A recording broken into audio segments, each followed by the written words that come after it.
Good. Yeah, sounds good. All right, so I have a few things, and we only have like about 20 minutes, right? Yeah, can you hear me?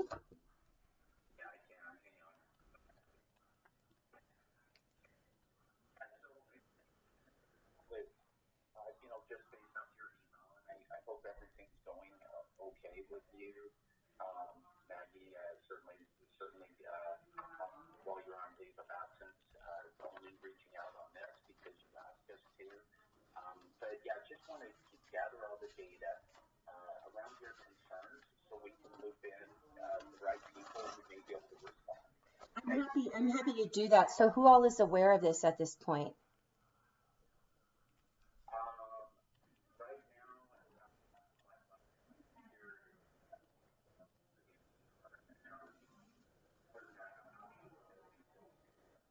Okay, so is it the pier in New Mexico or your pier in Utah?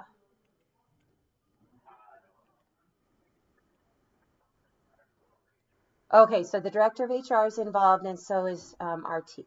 RT. Okay, okay, that sounds good. So there are a few things, and these are not limited to Comcast Business. So this is a Comcast thing, not a Comcast Business thing, from my perspective. The first thing that I think that Comcast needs to start looking at is a living wage for its employees.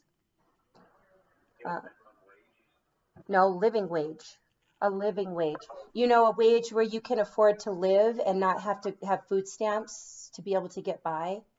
We pay our techs $115 a day here in New Mexico. Can you imagine living on $115 a day, Jason?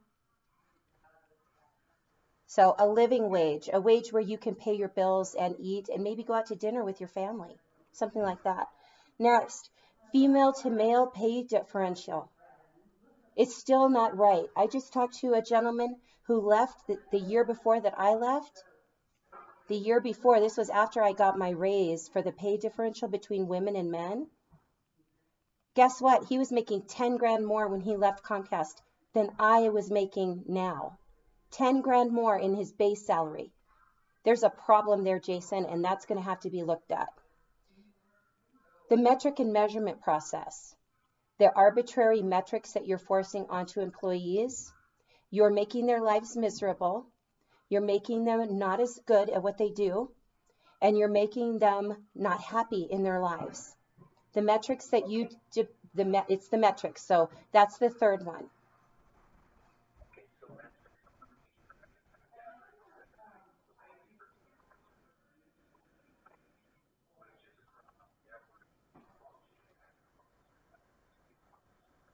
Yes. Look at how much our contact center reps make. Take a look at some of the different take a look at how much we pay marketing agents compared to their peers in other companies. If you're not in sales at Comcast, you don't make a good living. It's not a good paying job. So female to male pay differentials, two, and the metrics and measurements, the work environment being toxic, that's three. Any other questions about those?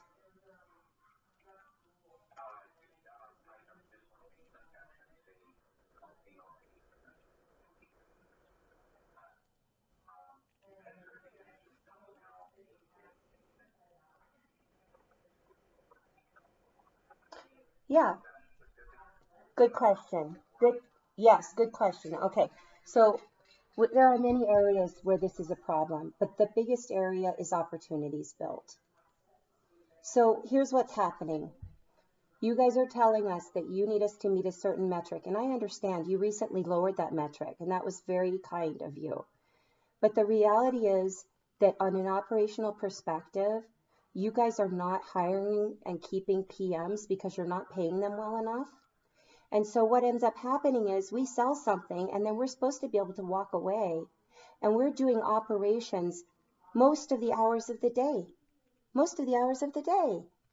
And then we're supposed to meet our metrics with a number of opportunities built. What I call it, Jason? I lovingly call it creative writing. You know what else I call creative writing? What the Wells Fargo reps did in building accounts that were not real. You guys are forcing an environment where when we're short on our opportunities, we have to build fake shit. And guess what? After we build the fake shit, the really interesting thing is all kinds of people in Comcast are start calling on them on our fake accounts because they're trying to pick up the sale and not let it go to enterprise. So there's a number of issues that are going on with Comcast, and this is one of them. Listen here, rep, you need to give us 21 opportunities a month or you're not doing your job. And if you don't hit your number and you're not doing your job, you're out. That's the wrong way to treat people, Jason. Age discrimination is the next one. I take a look around, take a look at how many of the reps recently that were let go were over 40 and how many were under 40. I think if you take a really good look at the ageism going on in our company, you guys would have to really take a step back. Backup procedures.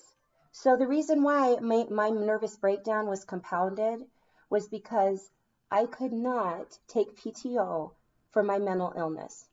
My customers were calling me, begging me, Maggie, where have you been? You're not answering your email. Maggie, we need you. I'm not going to get my install. I'm going to lose my job, Maggie, if this doesn't get fixed. What's going on? This PM doesn't know what he's doing. And I'm having a mental breakdown during this.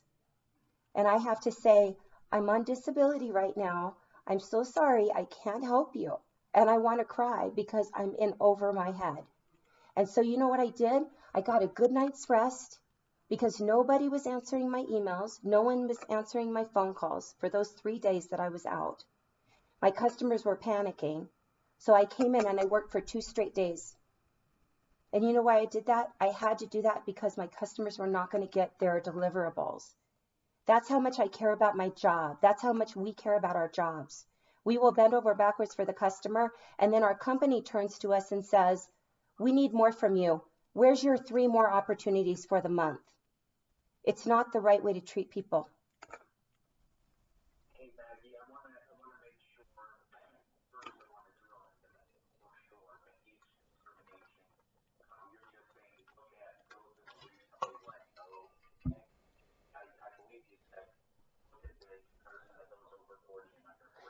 Exactly. Just go ahead and look at how many are over and under it. I do it for 3 years. HR has the data. It's in the system. You could easily run a report right now that tells you exactly what age everyone was when they left. It's really simple. So that's what I want you to do because I've had people reaching out to me with their understanding of the pay differential in their offices. So I have several people who are already talking to me about their experience with both ageism and with pay differential between women and men.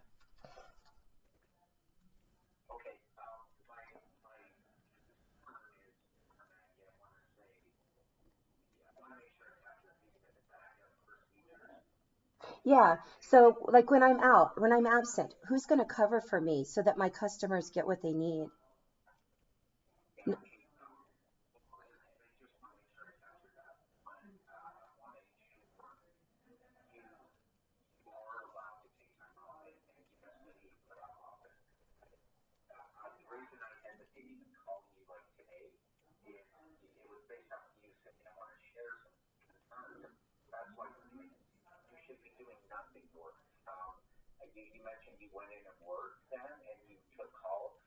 I had to for 2 straight days. For 2 straight days, I was in the office 2 days in a row because my customers were panicking. So I came back to the office and then I ended up in the hospital. That's what,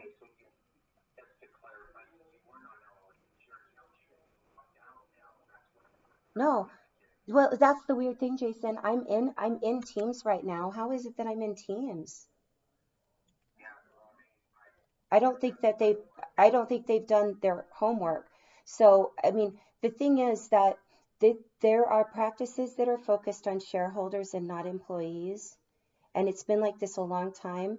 I'm sorry, it's not important for a person to make 1.5 million a year on the backs of people who work just as hard, if not harder.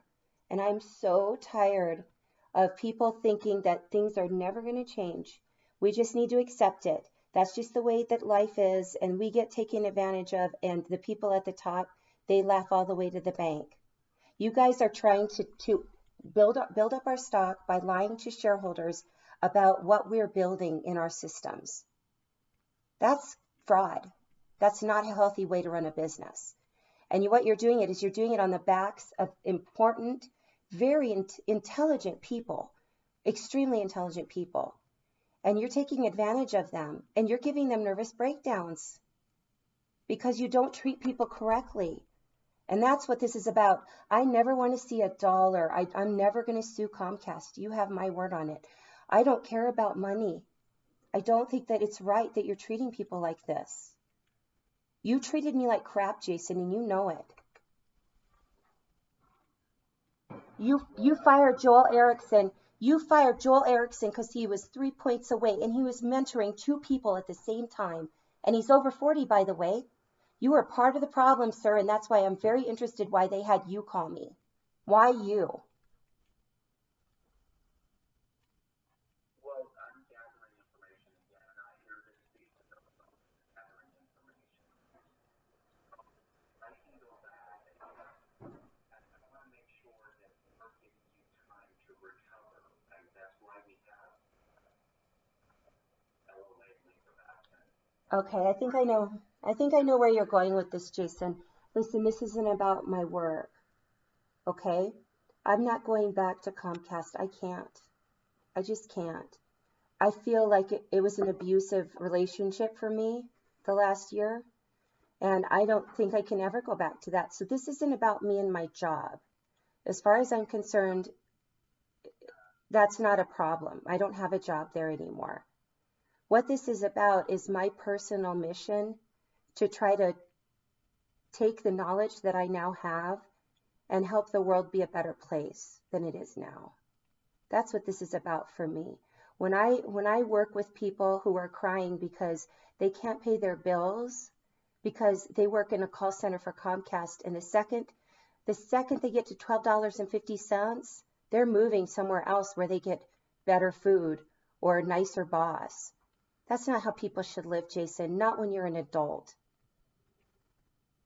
This is about the overall company and the way that it treats its employees, and I really think that people at a very high level of executive detail should get on a call with me, because I am not screwing around, and I am not interested in trying to build a union. I want you guys to do the right thing because it's the right thing. People are so afraid to be in a union because they know what companies will do to them. They'll be blacklisted. So we're not going to do the union thing. We're going to break the rules, and we're going to actually do the right thing for the little man now. And you're going to start talking about how we care about our employees at Comcast, because when you care about your employees, guess what? You're going to get the best possible service. That's what this is about, Jason. So I know that I sound very frustrated right now, but the fact that they had you call me, of all people, after the way that you treated me, you belittled me, you are misogynistic, and you have a really bad attitude towards women, and I don't like it. And I'm not the only one that noticed it. So the fact that you're making this call to me really frustrates me. Well, and I apologize. So, Maggie, again, I want to make sure I capture everything. The intent of this is to capture everything so we can capture everything. So, it's on shareholders, right? I heard that. Backstep procedures. I won't drill into that, but I want to make sure we have those things. So I'll work on that. If we have LOA and leave of absence. As far as me being part of the problem, I mean, again, I want to make sure to capture that as well. But because Joel is no longer with us, and what else?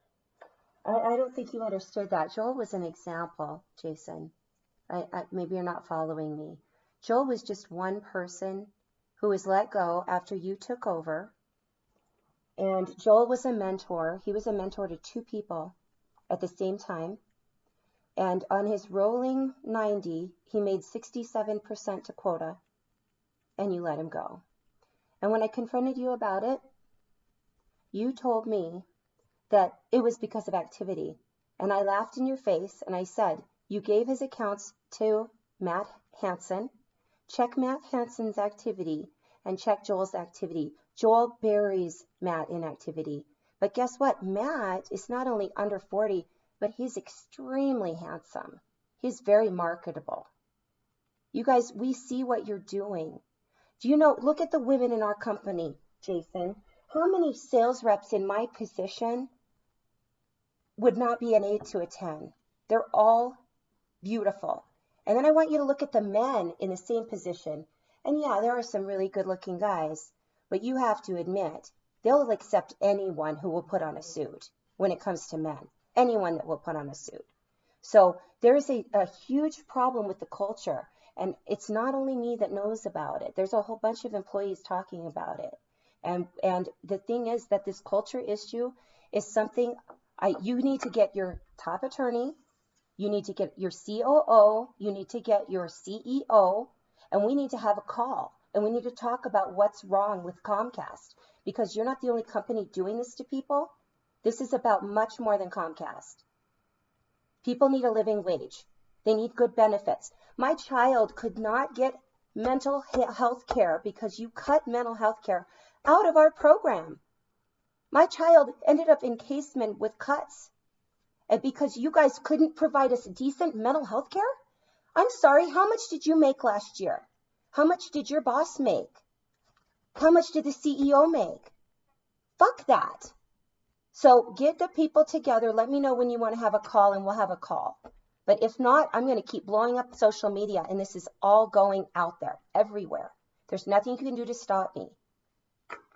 So let me know. You just send me an email and let me know what time and I'll be there.